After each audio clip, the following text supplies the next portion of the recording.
Hello and welcome back to video number 12, the finished bike. There you go. So for those of you who haven't seen my previous videos and just come across this, I bought this about 18 months ago off a friend of mine who'd had it since the late 70s, about 1978, 79. And it also belonged to another friend of mine before that. That's another story, but at the end of the day, I bought it off a mate of mine that I'm still in touch with, and he's had it since 1978. So yeah, it was in a typical state. It was all there. I'll show you a clip before what it was like. It was in the wrong colour. It painted it in the later, not sure whether it's not the M, what is it, K? Yeah, I think it might be the K, I don't know exactly. This is T500R 971, and this is the correct colour scheme for it. I think they did two colours. This is Candy Jackal Blue, and then they did sort of purple colour. Same design, obviously, but purple.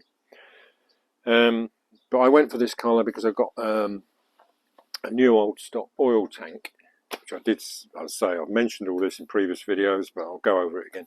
New old stock oil tank off eBay, brand new in a box, correct part number, correct colour, and I sent the oil tank along with this side panel and the petrol tank to Dream Machine, and they copied the colour, and as you can see, they've done a good job. It's bang on, really. It doesn't matter what light I look at it, it always looks the same, which is really good. They must have some clever technology to match colours nowadays. But yeah, I like this colour anyway. I'm a sucker for blue. I think a lot of people are. Blue is a nice colour. Yeah, so she's running okay. I took it out. Well, I took it out this morning, in fact, because I did have a little bit of a problem. I've done about 10, 12 miles on it, and I noticed it sort of holding back a little bit. It didn't seem to be quite right, and it was occasionally misfiring. And I thought, anyway, the first thing I thought, and maybe the exhaust needed cleaning, with these, the two strokes are like. I hadn't done that, because these exhausts I wasn't going to stick with, because the chrome's gone on both of them a bit. Well, that one's all right. This one's a bit worse, but it's still not bad.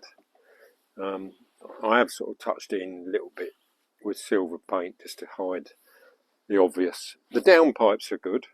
They were re-chromed, but I'm struggling to find someone local. I'm sure there'd be somewhere to do the exhausts, to chrome them.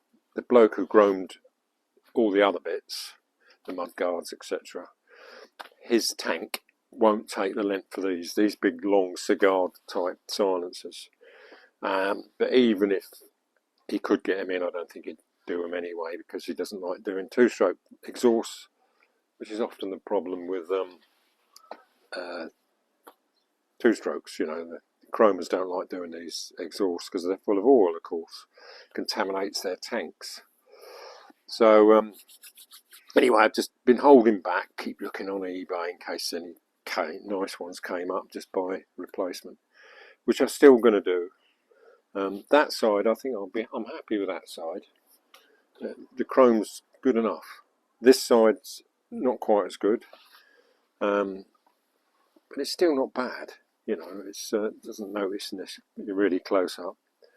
But if something comes up, a good left-hand silencer, good chrome, doesn't need chroming, I'll buy it, obviously. It's so easy to fit, 2 bolts, and it's on. It just slides on there. It's got like a seal around the downpipe. So yes, piece of cake to fit. You can probably fit it in 5 minutes. So I'm just going to stick with these for now. But yeah, so going back to what I was saying, I took it out, and I did notice it was holding back a bit. So I cleaned the baffles out, tried it again this morning, but it still didn't seem quite right. It had a bit of a misfire. So I thought, oh, it sounds a bit like points or condenser, or like something electrical. So I investigated took the points cover off and noticed one set of points was sparking and the other one wasn't, so condenser. Luckily I had a spare one, fitted that, checked the timing again, checked the gap, blah blah blah, took it out, perfect, completely gone. It revs out better.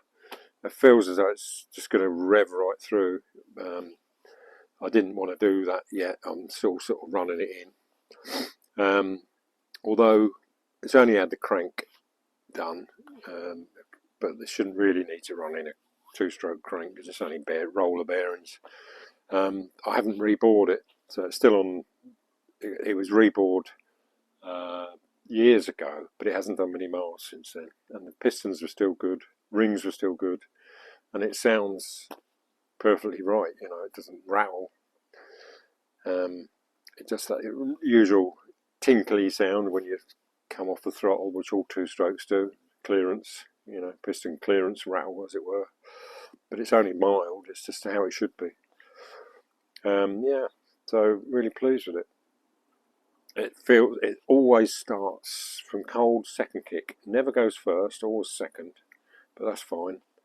From hot, it can go first kick, but you know, I feel confident it's always going to start. That's the good thing. You know what it's like when you get a bike that sometimes won't start, and you might be at a bike meet or something, and everyone's watching as you go, and you wonder if it's going to go. But I do feel confident this will always start, which is nice. I mean, it should do. I've been through everything. Obviously, the carbs are all clean, and the tank is beautiful inside. It's just shiny metal, no rust at all. I think I said a lot of this I've said in the previous videos, but it was lied empty for years and years, and with a cap on. Never had any fuel in it. It was taken off a bike, so obviously all the fuel was drained out. Yeah, so an empty tank in dry storage is perfect. They survive then. It's when it's been sat out with fuel in it, and it's over the years it's evaporated and left moisture behind, and rusts terrible. It destroys them. But this one's really good, like new. And in fact, I said again, something else I've pre-mentioned, that this is actually a later tank. It should have the button at the side, and this has got the locking cap. You know, it's off the later M model, I think. But other than that, the tank is exactly the same. It's only that cap, and the reason I can't use the other flip type cap is because that piece is welded, I think, over this way a little bit or something. But anyway, you'd have to be pretty keen to notice, you know, a keen T500 expert to notice that's wrong. Other than that, I think it's pretty correct. You know, I had a job getting an air filter. In fact, I haven't got one. I've had to put the old one back in. I'll give it a good cleaning. It's all right. It'll do.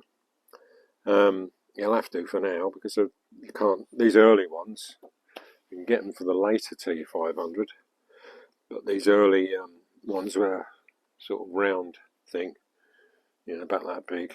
I think the later ones are two sponges on the end of a sort of tubular piece. Yeah, so correct tail lamp for it. You know, the later ones, of course, had the bone-shaped lowit. This has got the flat bottom headlight. You know, it's round, and then the bottom of it is flat. Yeah, let's say correct colour. I know that. And the clocks are correct, and funny enough, I've said again in earlier videos that some of these, I don't know whether it was American ones, were slightly different. They had a white or creamy coloured bit around here. But I found road tests on this in the UK, and they were fitted with these type, which was good, because I got them off eBay, and I think they've been 3D printed copies but they've done a really good job. You know, it's a lovely copy. You'd never know. They really do look as good as the originals. But you know what happens to these, where the cables rub, it actually rubs a sort of groove in the plastic, weirdly enough, but it does. So that's all good. Genuine gaiters, which is nice because they fit perfect. I managed to get them quite easily, weirdly enough. Available from Suzuki, or well, from Fowler's in Bristol, had loads in stock. Genuine new old stock gaiters. The shocks I got, these are copies, but they are correct. They without the shroud on, you know. So they look exactly like the originals, so that's fine. Yeah. The only possibly pattern thing I did fit was the rear pegs, but that's because the ones that were on it had two odd ones, one original I think and one pattern one. So these are a pair of pattern ones, but I'm looking out for a genuine, well, an original, and I'll restore it, zinc plate in that left-hand footrest. I think it was the right side, but they're interchangeable, of course. But yeah, so if I see one, an auto jumble or whatever, I'll buy it. But they'll do for now. They're pretty much the same. They look very similar. Again, probably no one would notice. But yeah, it's a nice bike to ride. I enjoy it. Yeah, it's no problems with the gearbox. I've done the mod. There is a modification on these. Suzuki decided that the gearbox had needed more oil. It says 1200cc on there, but they recommended 1400cc. And there's a little rubber piece that goes in the gearbox to allow more oil to stay in the gearbox side and not go into the clutch side. I think it allows more oil in anyway. So I fitted that, and I've got 1400cc's in there, so that should stop any future problems. Because as I said, this has had gearbox problems back in 1979. My mate who owned it took it to a local bike shop called BG England's, and they rebuilt the lot. I have showed the receipt before, but I'll put it on again. It had everything, 2 shafts, all the gears, new bearings, and it's only done 4,000 miles I think since then. So yeah, the gearbox was all good. I've got a spare engine off a later M model, and the generator was in better condition on that, so I've fitted that. It's exactly the same, so I fitted the later generator, but it's identical to this model anyway, but it was in better condition, much nicer. You know, when the people have adjusted the points so much, all the screws are chewed up and everything's all, you know, those little grooves where you put your screwdriver in to move the points is all chewed up. But on this other generator, it looked like no one had ever touched it. They probably hadn't. So yeah, I used that, and yeah.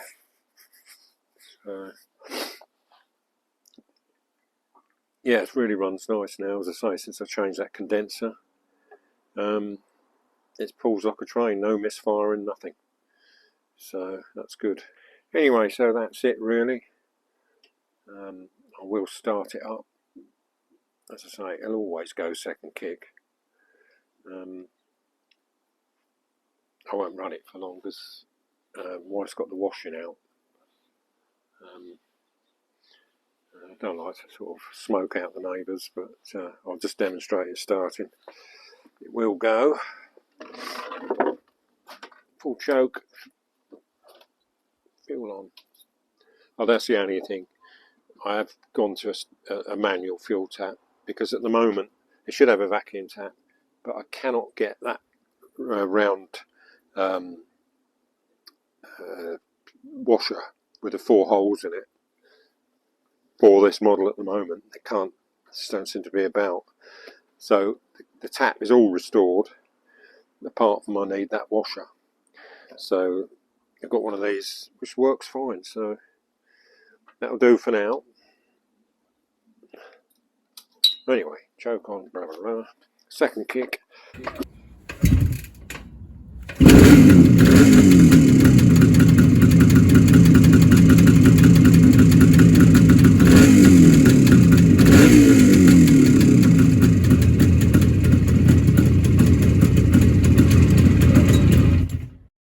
As I said, I don't want to smoke everyone out and the washing's out, but there you are. I put a video on of me riding it yesterday. Yeah, so there we are, finished. So as for the next project, will there be one? Well, I ain't got any room in the shed, so not for a while unless I sell something, but I don't plan to. Anyway, thanks for watching, and I'll see you next time.